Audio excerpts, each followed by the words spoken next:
Sande Charles with BaseballCensus.com, and I'm joined by Mariners prospect Kyle Lewis. Kyle, back in Arizona, AFL this time. Yeah. How is this different than spring training? A little hotter. A little hotter. But no, it's fun, man. It's awesome. I think, being around guys from different teams, being able to see the kind of experiences they have and trade experiences with them, it's a lot of fun. So I show up to the ballpark every day, excited to see what, maybe I meet somebody I didn't meet last week or last game or something like that. So it's cool. Is there anybody that you were really excited to meet and now you're like, I know them? Hey, I don't know. It's just everybody. I feel like we all belong in the same category. And so for me, I feel like everybody who belongs here, I'm excited to meet them because I like being around like-minded people. So it's awesome. Let's talk a little baseball. Let's talk a little college. You put Mercer on the map. Do you still talk to them, stay in touch? What's that relationship like? Yeah, I talk to those guys. The coaches check in every, couple weeks or so just to see how I'm doing and, to let me know that they're following me and things like that. So, I try to go down there when I get an opportunity to. Hopefully I'll be able to catch a game, in February or something like that. So, we'll see. But, I talk to those guys. Got a lot of love for those guys down there. Now, while you were at Mercer, you did participate in the college home run derby. Mm-hmm. What was that like, that huge stage, ESPN? Take me through that. Yeah, unbelievable. Especially for me playing at Mercer. We average, 500 fans a game. And then, you go up there and it's 25,000. So for me, it was awesome. I felt like it was a big opportunity for me to put my school on the map a little bit and, wear that jersey out there. So, the moment they called, I jumped on the opportunity and, had a lot of fun with it. Talk me through draft day. What was that emotion? What was it all about?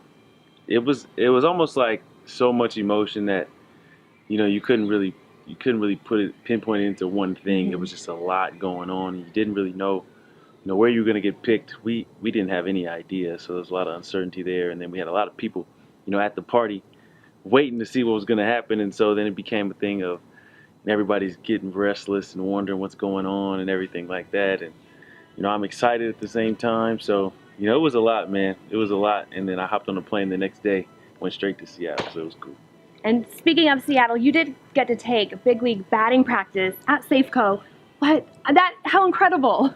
Yeah, unbelievable. I think for me, it was big for me to get out there and be around the guys and realize, for one, the size, I felt like, I fit right in with all the guys. And I felt like, being up there and before starting my professional career, being able to see, where I wanted to be and experience it for a day really put it into perspective for me. So now every day, that feels like a long day or something like that. I just think back on, experiences like that and where I'm going to be, in the future. Is there someone on the big league club that you really look up to? Really look up to, man. I like Robinson Cano. I like the way he goes about everything and the way that he carries himself and interacts with the guys. Yeah. He interacts with everybody. It doesn't matter if you're the last guy on the depth chart or the first guy, and really a model guy to look after. Now, you did deal with some injury. How is that, and how are you feeling? Injury's good. I think pretty much all the way back now. I'm about to start playing this week, so I'm really excited for that. And the big thing with it is, it was a process that had a lot of unknown in it. And going into it, didn't know what to expect. Kind of was a roller coaster of making progress, but then there's always a wall. Every injury that, long-term injury, you hit the wall, and the wall is, what you have to fight through. And so I think now that, we're over that hump, hopefully, after this week, we can put it completely behind me and just, get back to playing ball. You are so grounded. You're so humble. Where does this come from? Yeah, just, when I was raised, my parents, they always told me, certain stuff doesn't matter as much as being a good person, being a quality person, and, having a good head on your shoulders. And so for me, that's what matters, in every situation. I try to represent myself well and represent the people that are behind me well, and so I never want to go out there and, put a representation out there that my parents wouldn't be proud of. So that's where it comes from. I love that. That is awesome. Best of luck to you. For Kyle Lewis, I'm Sande Charles with BaseballCensus.com.